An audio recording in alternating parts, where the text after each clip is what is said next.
نحمده ونصلي على رسوله الكريم أما بعد فأعوذ بالله من الشيطان الرجيم بسم الله الرحمن الرحيم يا أيها الذين آمنوا ادخلوا في السلم كافة ولا تتبعوا خطوات الشياطين إنه لكم عدو مبين. وقال الله تعالى في آية أخرى إن الله يأمر بالعدل والإحسان. وقال الله تعالى في آية أخرى تأمرون بالمعروف وتنهون عن المنكر. وقال رسول الله صلى الله عليه وسلم من تشبه بقوم فهو من أو كما قال النبي صلى الله عليه وسلم.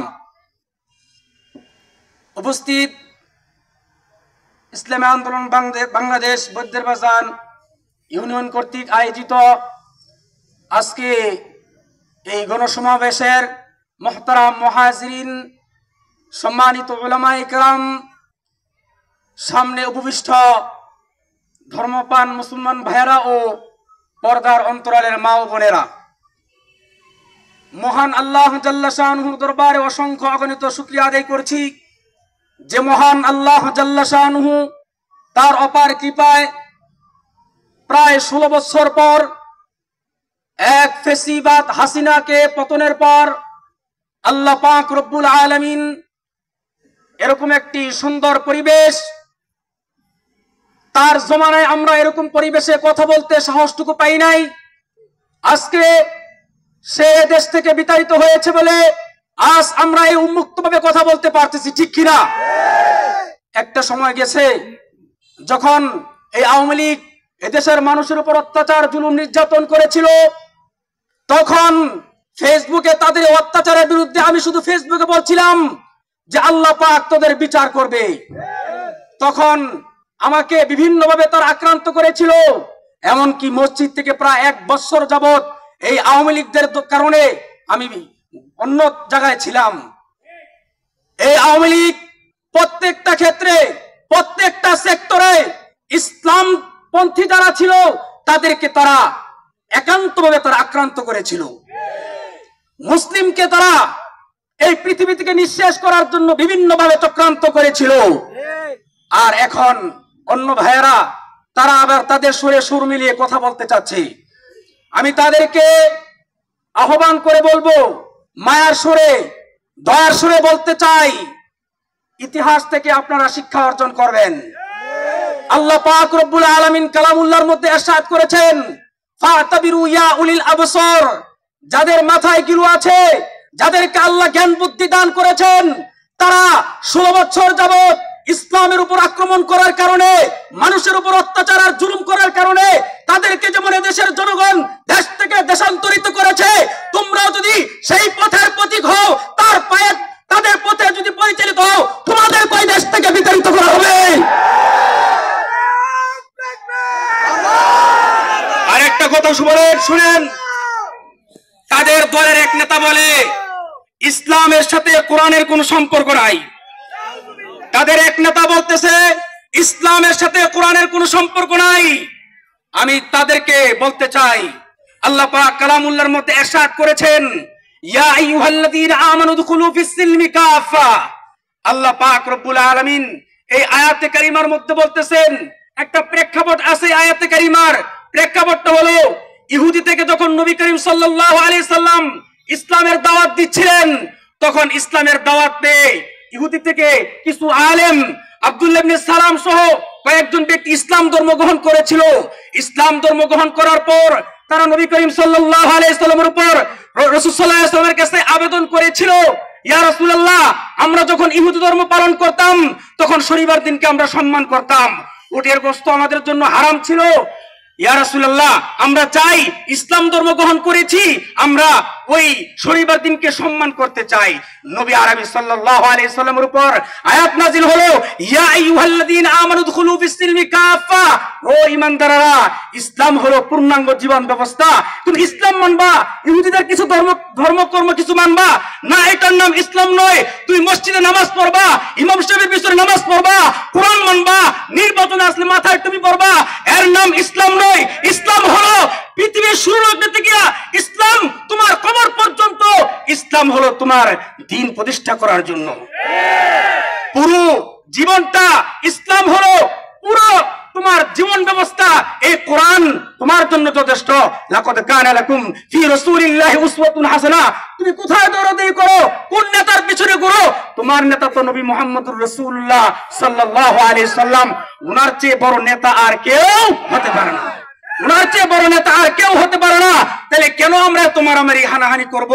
নবীর যে আদর্শ আছে সে আদর্শ নিয়ে আমরা বাঁচতে চাই। নবীর আদর্শের রূপরেখা হলো ইসলামী আন্দোলন বাংলাদেশ। নবীর আদর্শের রূপরেখা হলো কি? ইসলামী আন্দোলন বাংলাদেশ এবং ইসলামিক হক্কানি যত উলামায়ে কেরাম আছেন তাদের সাথে আমরা সমর্থন করব। এই ফেসিবাদের পতন করতে হবে। এরা যত এই দেখেন স্বাধীনতার পরে আরেকটা কথা হলো, দেখবেন মানুষ কি করে আলেমদেরকে উপেক্ষা করে চলে। আমি আপনাদেরকে ইতিহাস বলি, এই দেশ স্বাধীনের পিছনে আলেমদের বড়ই অবদান। শুধু বড়ই অবদান না, তারা না করলে এই দেশ স্বাধীন হতো না। ইংরেজরা যখন এই দেশকে স্বাধীন করে এই দেশকে যখন পরিচালনা করেছিল, প্রায় 200 বছর তারা ইংরেজরা এই দেশকে পরিচালনা করেছিল। তখন ইন্দিরা গান্ধী বলেন, তখন কোন নেতা নেত্রী কথা বলার সাহস পায় নাই, হিন্দুরা কথা বলার সাহস পায় নাই। তখন ভারতে দারুল উলুম দেওবন্দি কওমি মাদ্রাসার মেন মাদ্রাসা, সেই মাদ্রাসা থেকে ফতোয়া আসছিল এখন থেকে ইংরেজদের বিরুদ্ধে যুদ্ধ করা ফরজ। সেই ফতোয়ার মাধ্যমে এদেশে এই ইংরেজদের বিরুদ্ধে যুদ্ধের সূচনা হয়েছিল। সেই যুদ্ধের সূচনার মাধ্যমেই এই ভারত উপমহাদেশ স্বাধীনতা অর্জন করেছিল। আর না হয় আজকে আমরা, তোমরা যারা এখন নেতাগিরি করো, আলেমদেরকে উপেক্ষা করে চলো, আলেমদেরকে গণ্য করতে চাও না, তাদেরকে উপেক্ষা করে কথা বলতে চাও, এখনো পর্যন্ত তোমরা কিন্তু গোলামির জিঞ্জিরে থাকতা। যদি শাহ ওলিউল্লাহ মুহাদ্দিস নবী রহমাতুল্লাহ আলাইহি ওই সময় ইংরেজদের বিরুদ্ধে যুদ্ধের ফতোয়া না দিতেন, তাহলে আজও পর্যন্ত এই ভারত উপমহাদেশ ইংরেজদের গোলামে আবদ্ধ থাকতো। এখনো পর্যন্ত গোলামি করতাম আমরা। আজ তাদেরকে উপেক্ষা করার কথা বলো। চরমনায় পীর সাহেব যখন 5ই আগস্টের আগে তিনি যখন আপনার রাজপথে নেমে গেলেন, তাদের ইতিহাস তোমরা তুলে ধরতে পারো না? লজ্জাবোধ হয় তোমাদের?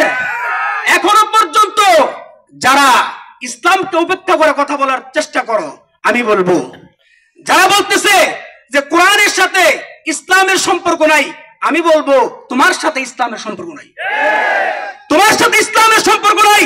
ইসলাম নবী করিম সাল্লাল্লাহু আলাইহি ওয়াসাল্লাম খেলাফত কায়েম করেছিলেন, নবী মদিনার মধ্যে খেলাফত কায়েম করেছিলেন, রাষ্ট্র পরিচালনা করেছিলেন, সাহাবায়ে কেরাম রাষ্ট্র পরিচালনা করেছিলেন, আর সকল উলামায়ে কেরামরা রাষ্ট্র পরিচালনা করেছিলেন। এই দেশ পর্যন্ত মুসলমানরা রাষ্ট্র পরিচালনা করেছিল এক সময়।